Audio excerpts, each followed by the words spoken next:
Halo teman-teman, kenalin aku Najwa Nisa Fitri dari nomor absen 26 dari kelas 10C. Hari ini aku bakal ngerjain tugas sejarah, yaitu menjelaskan tentang kerajaan-kerajaan yang ada di Nusantara. Dan aku kebagian topik tentang kerajaan Singosari. Hari ini aku bakal jelasin ke kalian gimana asal mula terbentuknya kerajaan Singosari. Nah, langsung aja aku jelasin ke kalian tentang kerajaan Singosari. Sebelumnya aku mau kenalin dulu ada bab yang bakal aku jelasin di video kali ini. Ada 4, ada latar belakang berdirinya kerajaan, ada masa kejayaan kerajaan, terus ada masa kemunduran kerajaan, juga prasasti peninggalan kerajaan Singosari.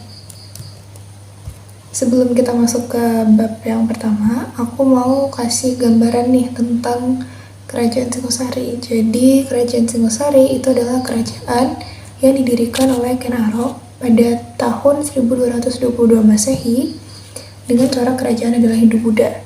Gitu. Dan lokasi dari kerajaan Singosari itu diperkirakan ada di Kecamatan Singosari, Kabupaten Malang, Jawa Timur. Kerajaan Singosari sendiri itu berkembang dari abad ke-13 selama 70 tahun. Jadi dari tahun 1222 Masehi hingga tahun 1292 Masehi. Dengan raja pertama bernama Ken Arok dan ibu kota kerajaan Singosari yang terletak di Kutaraja.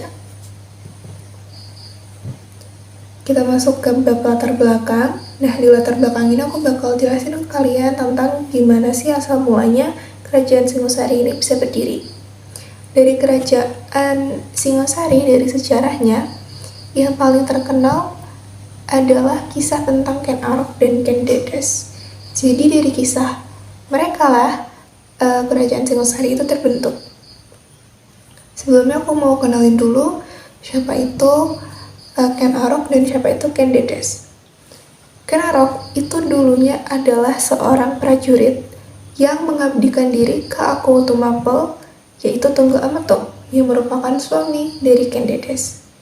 Namun, Ken Arok ini menaruh rasa kepada Ken Dedes.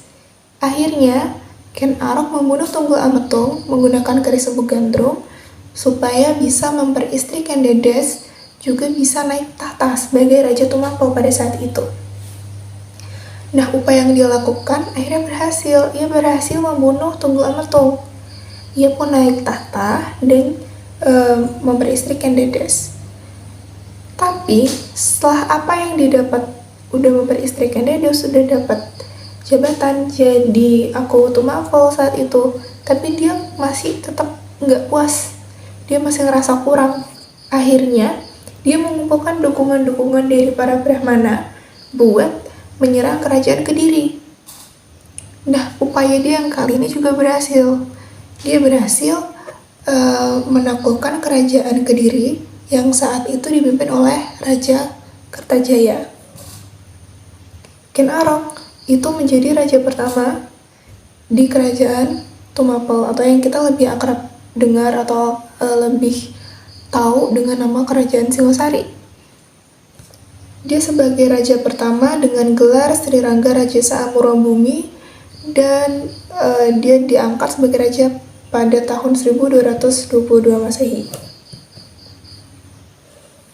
Nah, aku mau jelasin tentang fun fact dari kerajaan Singosari. Dari nama kerajaannya dulu. Nama kerajaan Singosari berdasarkan Prasasti Kadudu, nama resminya adalah Kerajaan Tumapel.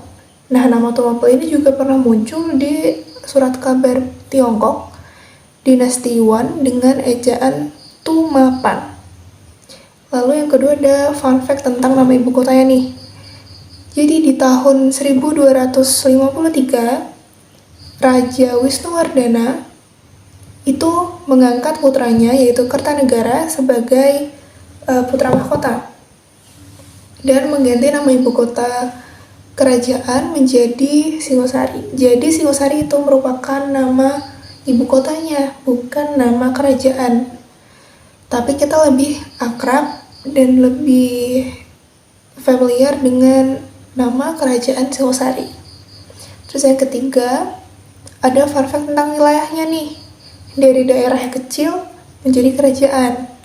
Nah, dikisahkan pada dahulunta, kerajaan Singosari merupakan daerah di bawah kepemimpinan kerajaan Kediri, yang kemudian ditaklukkan oleh Ken Arok dan menjadikannya sebagai kerajaan Singosari. Lalu yang keempat, ada fun fact mengenai Ken Arok.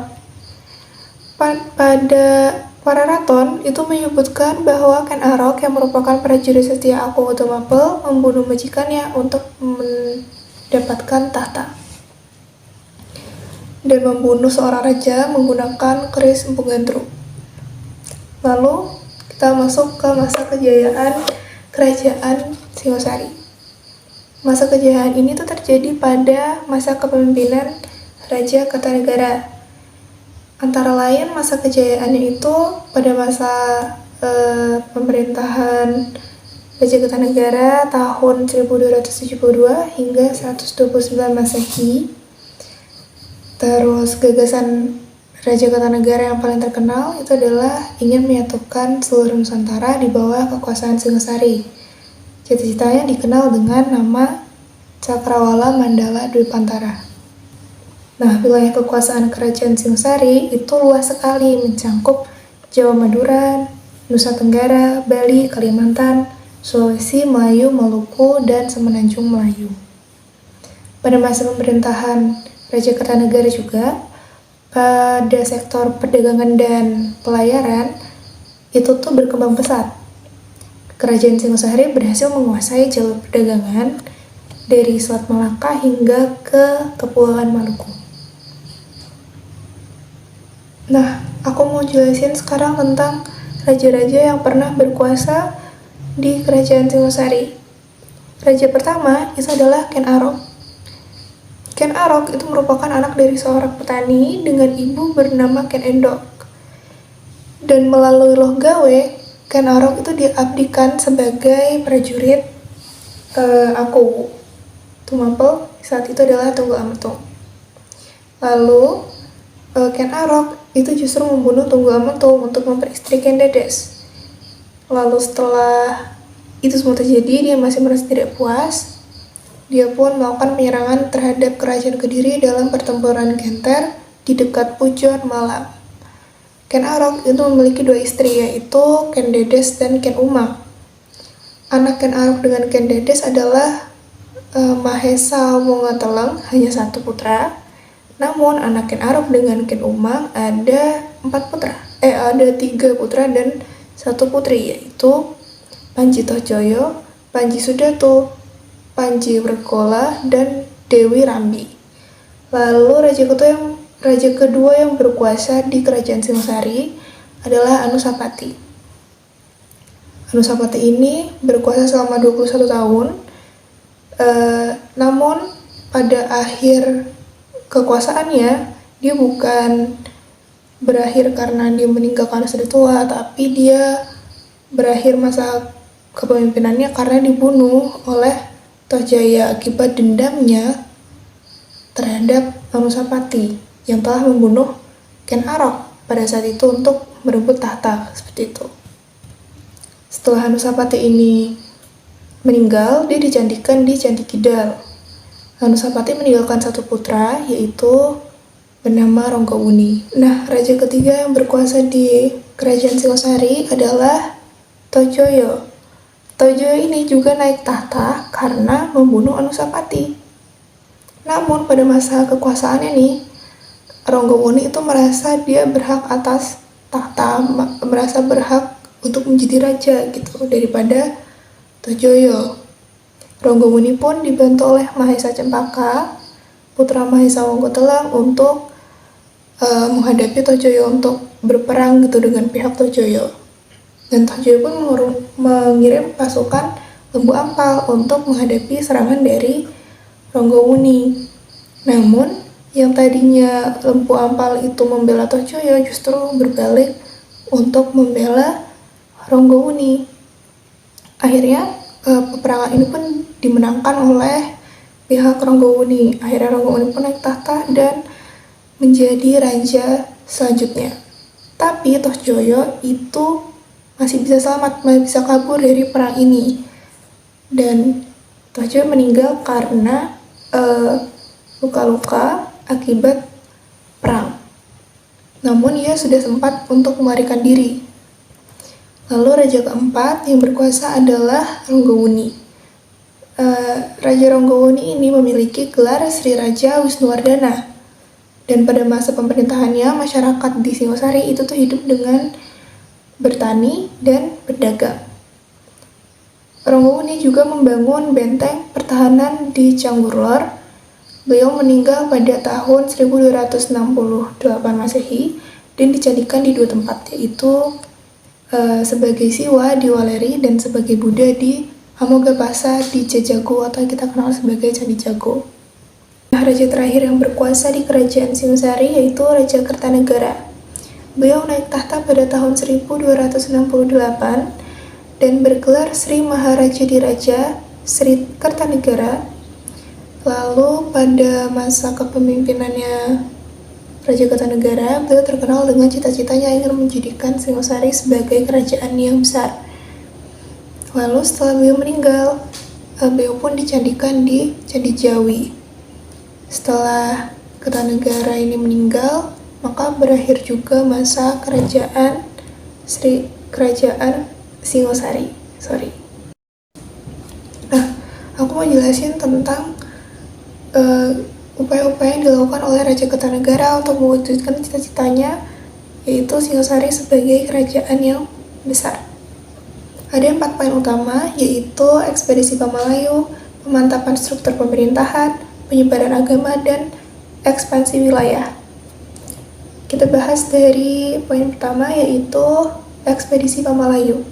Pada ekspedisi ini, Raja Kertanegara itu mengirim pasukan ke Sumatera, khususnya ke Kerajaan Melayu, di bawah pimpinan Mahesa Nabrang atau Kepuan Nabrang. Sasaran ekspedisinya adalah menguasai Kerajaan Sriwijaya, menghadang pengaruh Kekaisaran Mongol di Asia Tenggara, serta menanam pengaruh Singosari di Melayu. Dari ekspansi ke Melayu ini menunjukkan bahwa strategi penyatuan wilayah yaitu lewat diplomasi dan kekuatan militer. Lalu poin kedua adalah pemantapan struktur pemerintahan. Raja Kertanegara itu melakukan penataan di lingkungan pejabat dengan menyingkirkan orang-orang yang tidak setuju dengan cita-citanya, seperti Patih Regonoto atau Keboan Arema yang digantikan oleh Aragani. Wida dipindahkan ke Madura sebagai Bupati Sumenep dengan nama Arya Wiraraja. Lalu poin ketiga yaitu penyebaran agama, di mana saat itu penganut agama Hindu dan Buddha itu tuh bisa hidup secara berdampingan. Kehidupan agama di kerajaan Singosari itu terjadi sinkretisme antara agama Hindu dan Buddha, mewujudkan Buddha Siwa. Tampak pada masa pemerintahan penguasa terakhir yaitu Raja Kertanegara pada tahun 1268 hingga 1292. Lalu poin keempat atau poin terakhir adalah ekspansi wilayah. Ekspansi ini tuh tidak hanya bertujuan untuk menaklukkan wilayah, tapi juga sebagai strategi untuk menyatukan Nusantara. Raja Kertanegara itu memperluas wilayah hingga Bali, Jawa Barat, sebagian Kalimantan, bahkan sebagian Sumatera hingga kawasan Selat Malaka. Terus aku mau jelasin tentang masa kemunduran. Ada 4 poin utama lagi. Yang pertama ada pemberontakan Jayakatwang, yang kedua ada konflik dengan Kekaisaran Mongol, yang ketiga ada ketidakstabilan internal, dan yang keempat adalah fokus berlebih kepada ekspansi. Kita bahas dulu dari poin pertama. Jayakatwang itu merupakan Adipati Gelang-Gelang yang sekarang adalah Madiun, merupakan keturunan dari Raja Kertajaya dari Kerajaan Kediri. Alasan dari Raja Jayakatwang ini memberontak adalah karena rasa dendamnya atas kekalahan leluhurnya dan juga dorongan dari patihnya. Lalu pada tahun 1292 Masehi, ia berhasil melakukan ibu kota Singosari dan membunuh Raja Kertanegara. Lalu poin yang kedua adalah konflik dengan Kekaisaran Mongol. Berawal dari Kekaisaran Mongol mengirim utusan ke Singosari untuk meminta upeti dan pengakuan, namun Raja Kertanegara ini menolak dan justru melukai wajah utusan Mongol. Hal ini memicu kemarahan dari Kekaisaran Mongol yang kemudian mengirim pasukan untuk menyerang Singosari, walaupun serangan ini terjadi setelah Singosari runtuh. Lalu, poin yang ketiga adalah ketidakstabilan internal. Perebutan kekuasaan di antara anggota keluarga kerajaan itu menjadi salah satu faktor paling besar. Pembunuhan antar anggota kerajaan untuk memperebutkan tahta, seperti yang terjadi pada Ken Arok dan Anusapati, itu menciptakan ketidakstabilan politik yang menyebabkan kelemahan pada sektor pertahanan dan struktur pemerintahan. Lalu poin yang keempat adalah fokus berlebih pada ekspansi. Jadi ambisi Kertanegara ini untuk memperluas wilayah itu tuh sangat besar. Akhirnya fokusnya hanya kepada ekspansi wilayah. Fokusnya kurang nih ke bagian pertahanan di dalam negeri. Kondisi ini jadinya dimanfaatin sama Jayakatwang untuk melancarkan serangan ke ibu kota Singosari. Dan serangan itu berhasil. Dia berhasil melakukan Singosari dan berhasil membunuh Raja Kertanegara. Lalu bab berikutnya yang bakal aku bahas adalah peninggalan-peninggalan dari kerajaan Singosari. Yang pertama ada Candi Singosari, terletak di Desa Candi Renggo, Kecamatan Singosari, Kabupaten Malang, Jawa Timur. Candi ini dibangun sebagai simbol untuk menghormati kebesaran Raja Kertanegara yang gugur karena pemberontakan yang dilakukan oleh Jayakatwang. Candi Singosari ini juga sebagai simbol kejayaan juga masa berakhirnya atau masa akhir dari kerajaan Singosari. Lalu peninggalan yang kedua ada Candi Kidal yang terletak di Desa Rejo Kidal, Kecamatan Tumpang, Kabupaten Malang, Jawa Timur. Candi ini dibangun sebagai tempat pendermaan dari Raja Anusapati, yaitu putra dari Ken Arok. Keunikan Candi Kidal terletak pada relief Garuda yang menggambarkan kisah Garuda membebaskan ibunya dari perbudakan. Relief Garuda sering dimaknai sebagai simbol pembebasan, kesetiaan, dan pengabdian. Lalu peninggalan yang ketiga ada Candi Jago. Terletak di Dusun Jago, Desa Tumpang, Kecamatan Tumpang, Kabupaten Malang di Jawa Timur. Candi Jago itu merupakan peninggalan dari masa Raja Wisnuwardana. Struktur candinya bertingkat dan dipenuhi dengan relief-relief. Relief di Candi Jago itu menggambarkan kisah-kisah Puncakarna, Patayacna, Arjuna Wiwaha, dan cerita tantri. Lalu peninggalan yang keempat adalah Candi Sumberawan yang terletak di Dusun Sumberawan, Desa Toyomarto, Kecamatan Singosari, Kabupaten Malang di Jawa Timur. Candi Sumberawan itu bercorak Buddha dan berbentuk stupa. Candi ini diyakini sebagai tempat pemujaan dan meditasi, sekaligus menunjukkan bahwa kerajaan Singosari itu sangat toleransi akan perbedaan agama. Lalu peninggalan yang keempat ada Candi Jawi yang terletak di Desa Candiwates, Kecamatan Prigen, Kabupaten Pasuruan, Jawa Timur. Jadi Candi Jawi ini memiliki beberapa sudut pandang. Antara lain, ada salah satu pendapat yang mengatakan bahwa Candi Jawi itu dibangun sebagai tempat pendarmaan penyimpanan Abu Jas. Selanjutnya aku mau menjelaskan tentang peninggalan dalam bentuk arca. Ada 4 buah peninggalan dalam bentuk arca, antara lain yang pertama ada arca Prajnaparamita. Arca ini tuh disebut sebagai arca paling indah di Indonesia. Nah, arca ini tuh juga melambangkan perwujudan dari kebijaksanaan dalam ajaran Buddha. Arca ini juga diyakini sebagai perwujudan dari Ken Dedes. Arca yang kedua itu adalah arca Dwarapalan. Arca ini merupakan patung raksasa penjaga yang kini berada di sekitar kawasan Singosari. Arca ini berfungsi sebagai penjaga pintu masuk kawasan suci atau istana. Lalu arca yang ketiga ada arca Ganesha. Arca Ganesha ini banyak ditemukan di wilayah Singosari. Ganesha dikenal dengan dewa ilmu, pengetahuan, dan kebijaksanaan yang menandakan pentingnya pendidikan dan spiritual pada masa itu. Lalu yang keempat, ada arca Amoghapasa. Arca ini menggambarkan sosok Bodhisattva Amoghapasa, salah satu perwujudan Avalokitesvara dalam ajaran Buddha Mahayana yang melambangkan sifat welas asih dan kebijaksanaan.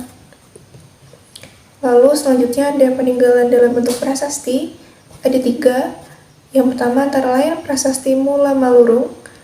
Prasasti ini bentuknya 12 lempengan besi yang isinya adalah silsilah raja-raja di Singosari. Dari mulai Ken Arok hingga raja terakhir yaitu Kertanegara. Ini juga menjadi pertanda bahwa pada masa kerajaan Singosari itu administrasi pencatatan sejarah sudah cukup baik. Lalu yang kedua ada prasasti Wurare. Prasasti Wurare itu berkaitan dengan penobatan Raja Wisnuwardana. Prasasti ini menegaskan konsep raja sebagai pemimpin yang memiliki legitimasi religius dan politik. Keberadaan prasasti ini itu juga menunjukkan bahwa kekuasaan Raja Singosari tidak hanya didasarkan pada kekuatan militer, tetapi juga pada pengakuan spiritual dan simbolik. Lalu prasasti yang terakhir adalah prasasti Singosari. Prasasti ini ditulis untuk mengenang pembangunan sebuah caitya atau candi pemakaman yang dilaksanakan oleh Mahapati Gajah Mada. Paruh pertama pada prasasti ini itu merupakan pentarikan tanggal yang sangat terperinci, termasuk pemaparan letak benda-benda angkasa. Paruh kedua mengemukakan maksud prasasti ini, yaitu sebagai pariwara pembangunan sebuah caitya. Lalu berikut adalah daftar pustaka yang saya gunakan untuk mendukung materi yang disampaikan pada video ini. Sekian materi yang bisa saya sampaikan. Terima kasih.